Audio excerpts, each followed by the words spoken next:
Welcome back, old schoolers, to the cinematic 1990s. This is part two of my most favorite movies of the 90s.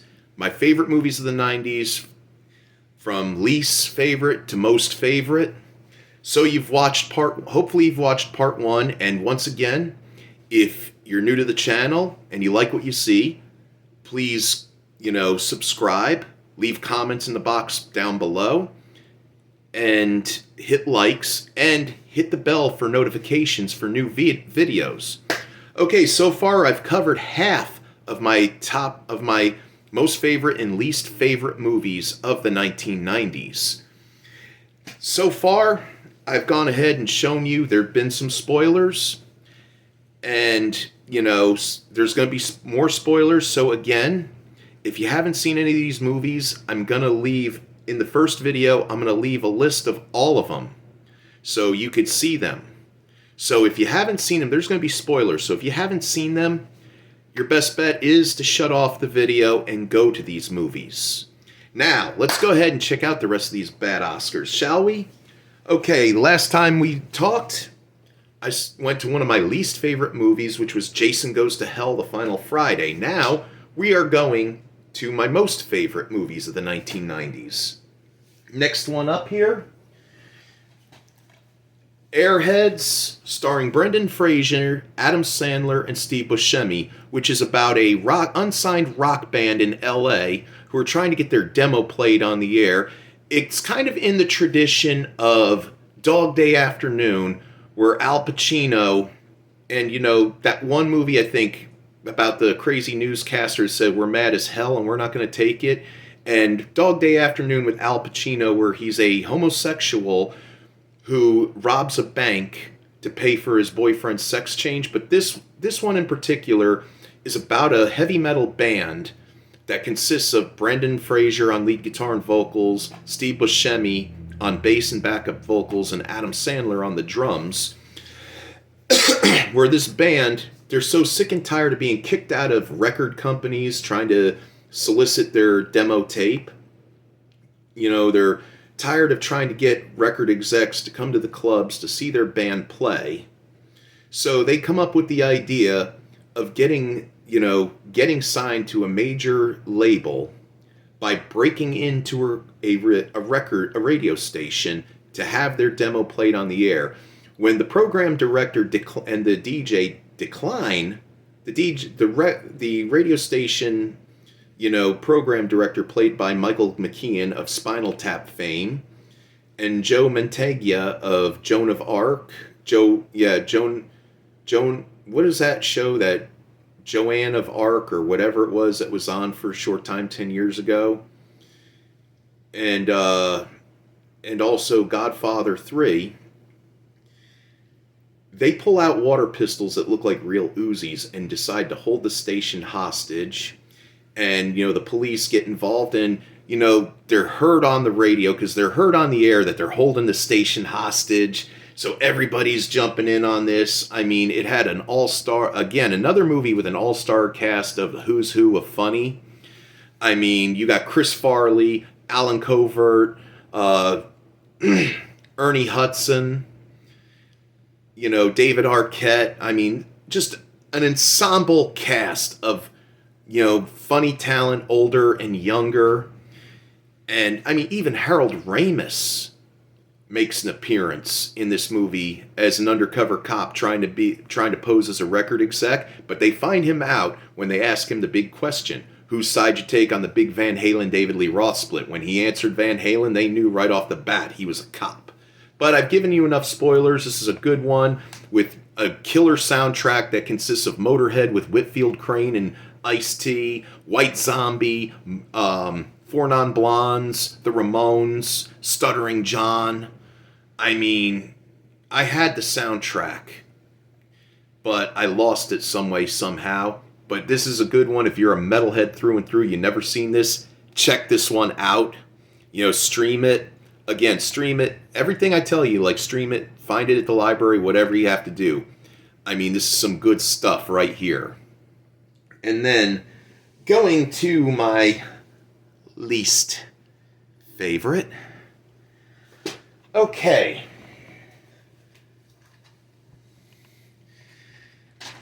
Hold on a sec. Boy, I'm looking at these two stacks of movies right here, and I think to myself, I got more favorites than I do least favorites. But, yeah. Here we go. In 1999, for years, we've waited and waited for another Star Wars after Return of the Jedi. You know, Mark Hamill and Harrison Ford and Carrie Fisher were moving on to other projects like, well, Harrison Ford, naturally, we know he moved on to other things such as the Indiana Jones trilogy and a couple movies based off Tom Clancy novels and Blade Runner. And, you know, Mark Hamill, he kind of neared away from the spotlight for a while. And he did come back acting as the trickster in the original Flash television series, which kind of flopped in the early 90s, but he really had a resurgence in his career when he voiced the Joker, and when he first voiced the Joker in Batman the Animated Series.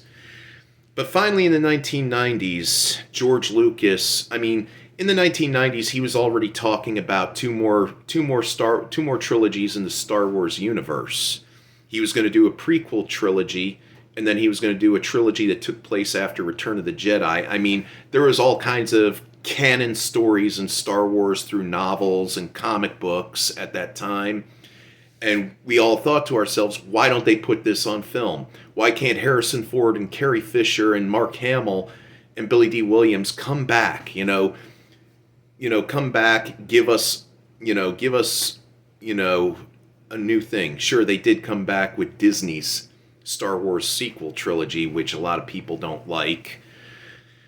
And, like those standalone movies, Rogue One and Solo, and shows like Book of Boba Fett and Mandalorian. But, yeah, finally in 1999, George Lucas penned and filmed what would be the beginning of the Star Wars prequel trilogy. Let me go ahead. I liked it because, again, Liam Neeson is another favorite actor of mine, like Val Kilmer. But let me go ahead and Star Wars Episode 1, The Phantom Menace.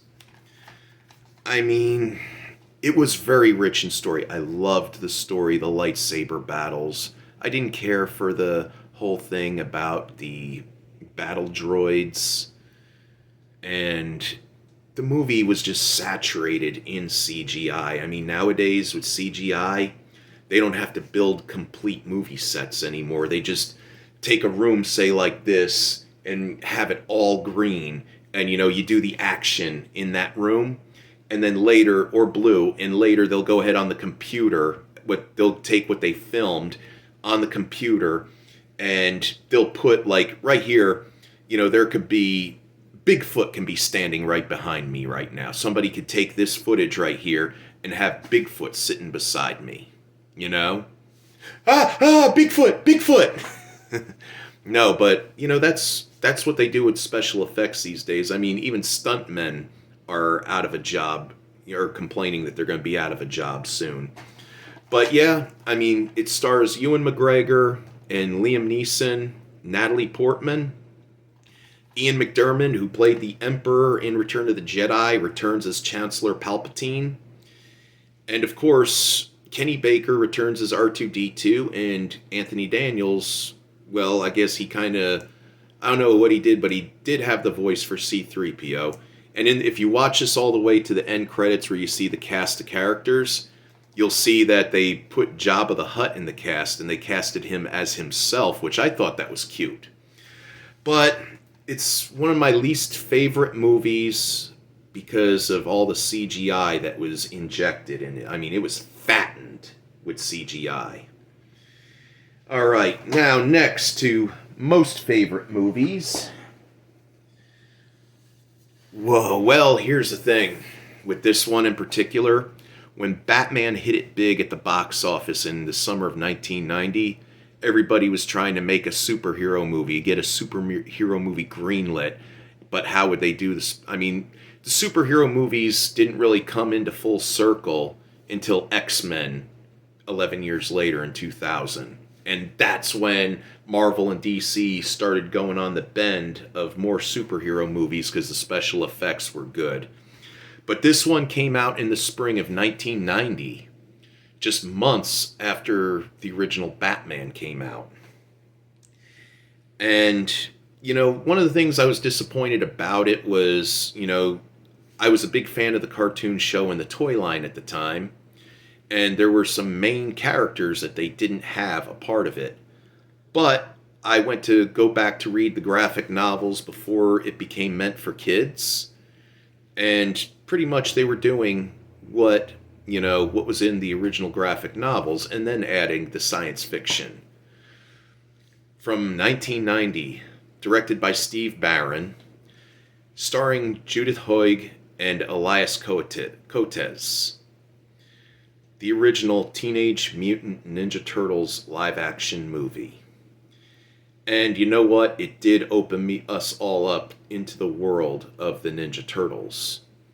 I mean, I remember I saw this probably the week after it came out, and I wanted to see it again and again. And sadly, I had to wait until it came out to video to see it again, and I was stuck watching the cartoon. I mean, the cartoon was cheesy compared to this. Nowadays, to me, the original cartoon is classic. But yeah, this right here, and it had a good soundtrack of dance music and a new song, I mean, helped catapult MC Hammer's career for a while. But, you know, that story. But yeah, this one right here, I mean, Michael Bay's two movies are all right, but they can't compare to this. And the animatronics and puppetry of Jim Henson. I mean, this is a treasure right here. I mean, this is one of the greatest treasures here. Okay, moving on. We're getting down to the final three of my least favorite movies. The rest are my most favorite. But here we go. Groundhog Day, starring Bill Murray and Andy McDowell. You know, I thought this was actually a good movie. It was funny. I mean, it's got Bill Murray's charm written all over it. And Bill Murray, again, one of my favorites. I mean, he forever has a direct line to my childhood and my funny bone. But we've seen Bill Murray do much better.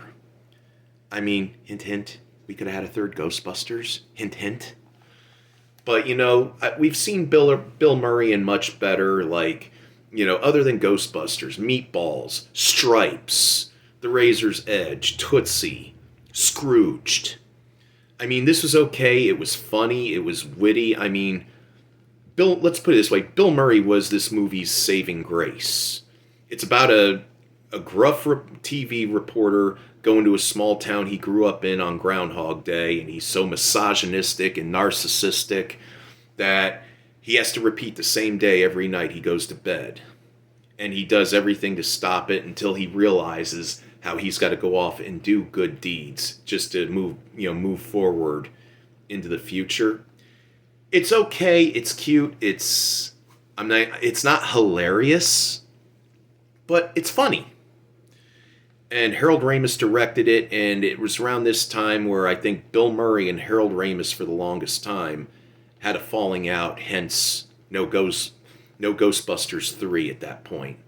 I mean, we were lucky to get the Ghostbusters video game, you know, in 2009, I think it was, and act as a sequel to at least Ghostbusters 2. But eventually, before Harold Ramis died, rest in peace, you know, Bill Murray and Harold Ramis would patch things up and make amends. And it was sad because those guys had been friends even before they went to Second City, before they were famous. They knew each other when they were younger, working at a golf course during the summer, which was probably part of the whole thing to Caddyshack. But yeah, it's one of my favorites, but it's one of my least favorites, and it's not hilarious, not side-splitting, it's just funny. That's all it is. Okay, moving on. Like I said, there was a resurgence in classic rock in the early 1990s. A lot of artists that were part of that era, like The Doors and Jimi Hendrix and Led Zeppelin, were all making comebacks. And period films were all the rage at that time, and stoner humor, too. Raunchy sex teen comedies. Of course, this one in particular, that's a major favorite of mine, wasn't a sex comedy. It was more stoner humor.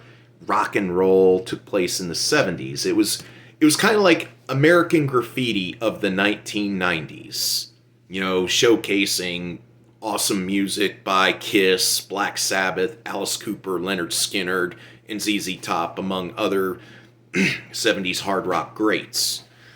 But this movie is about teenage life in the 1970s on the last day of school in Texas, where they all get together and have a big party. And it, like I said, again, it's American Graffiti for the 1990s. And it helped catapult big stars like Matthew McConaughey and Ben Affleck and and Mila Jovovich. And it had a good rockin' soundtrack that was more of a 70s rock compilation CD than it was a movie soundtrack. I am talking about 1993's Dazed and Confused. I mean, you have it where it's one of those teen comedies. It takes place in the 70s where the freshmen want to get back at the seniors for the hazing. One of the freshmen gets to party with the seniors with his sister. And you got the stoners, the jocks, the cheerleaders, and, you know, a longtime graduated guy, all getting together, partying, drinking beer, and just getting high, and a fist fight, you know, and a rockin' soundtrack, too. So here's one you have to pick up, Dazed and Confused. Like I said, this movie catapulted the careers of Matthew McConaughey and Ben Affleck. And I forgot who else. Oh, yeah, Mila Jovovich. So here's one you have to put on your list of must-sees. Dazed and Confused. And moving right along, we are coming down to the least favorites. And then looks like the rest is going to be major favorites. In 1999, a young filmmaker by the name of Kevin Smith, which, by the way, you're going to see one of his movies in here. He went ahead and decided, after, you know, having major success with his first 3 independently filmed movies that take place in his home state of New Jersey, Kevin Smith decided to go ahead and make a fantasy film. Growing up a devout Catholic up in New Jersey, Kevin Smith wanted to go ahead and dig deep in the Bible about some of the stuff that people don't read about, like the dog, like like fallen angels and demons and end of the world type stuff. And he came up with this one movie where two stoners are going to be prophets helping the one woman who's going to help save the world against 2 fallen angels, with the voice of God, along with the voice of God and a muse, and the 13th disciple of Jesus Christ. From Kevin Smith, whose first movie is going to be featured in this, I guess probably by now, 3-parter. And it had an all-star cast as well. Dogma, starring Ben Affleck, Matt Damon, Chris Rock, Linda Fiorentino, Jason Mewes, Kevin Smith, Alan Rickman, and Salma Hayek. And also George Carlin and Jason Lee, who you all probably know as Earl from My Name is Earl. George Carlin also plays a Catholic cardinal. You know, he grew up a Catholic and he went and rebelled against the Catholic Church after he got older and added it to his comedy years later. But this movie, you know, Roger Ebert gave it thumbs up and, you know, it got critically acclaimed. It helped, you know, even helped further Kevin Smith's career even more. with Star Wars references and, 80s cheese movie references. But, it's one of my least favorite movies because though it was funny and hilarious, it was also dark and depressing as well. And, one thing it did do was it introduced Jay and Silent Bob in these movies to be main characters instead of the side characters, like they have been in previous movies.